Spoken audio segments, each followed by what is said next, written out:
This tutorial will be on how to do simple folds. All you do is on your texture that you're going to be putting folds on, I'm going to just do a simple color. It's not going to be on a clothing item or anything. You should be able to figure it out as you make it on your clothing. There's two different methods you can use. I'm going to show you both. First is the burn and dodge method. All you do is select it to whatever size you want.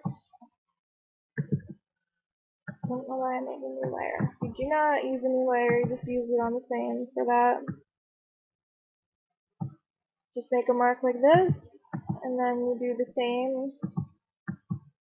You can choose whatever setting you wish. And then you just do like this. And then to make it more smooth, you want to just smudge it. And then you'll have a fold. It'll depend on how you want it to come out, but that's pretty much one way. The way that I do it though is much different. I take a new layer, I will make a lighter color in a small brush, and make little markings to where you want, and actually they're kind of big, but it's just a tutorial so it'll work. And then you want to take a darker color of this, and just put your shadow. When you're making clothing, you always want to have detail in your clothing textures. And of course, I would not use them this big. You do the same thing as the last. You want to smudge them like this and make it look more realistic.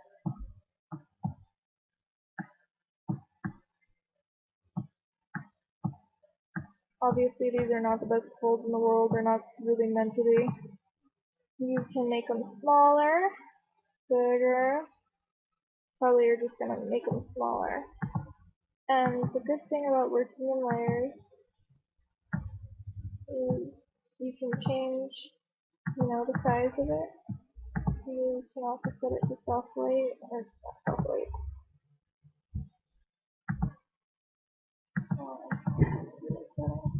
You can change it to any setting you want, and it's gonna look pretty stupid though.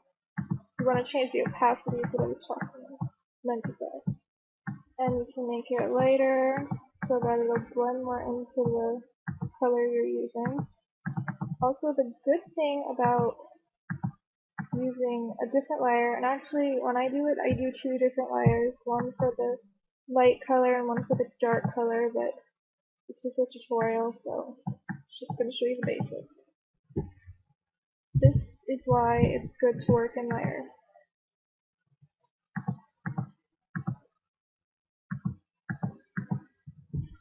You can change the color of this, and then you can change the color of your fold. But see, this is why you should work in two different layers, because you're going to have something like that, and it's not going to look very good. But when you do two layers, you can pretty much just change the color of it to blue without selecting the color overlay or anything, and it'll come out good. And then you can change the opacity and stuff to match it to what you want it to be. That's pretty much the basics of doing folds. I think I covered everything. But yeah, you can use dodge and burn. Most people do use that for starting off. You can see the different types of effects you can get from the different styles. It's going to be a different color for each. And it just pretty much shows the brightness and intensity of it. You can change the exposure and make it more brighter to bring out like a neon effect. And then you can have it like barely there. The exposure will like determine how much of that type of effect you want. Same goes with burn, midtones, shadows. Just play around with it to get what you want. And that ends the tutorial.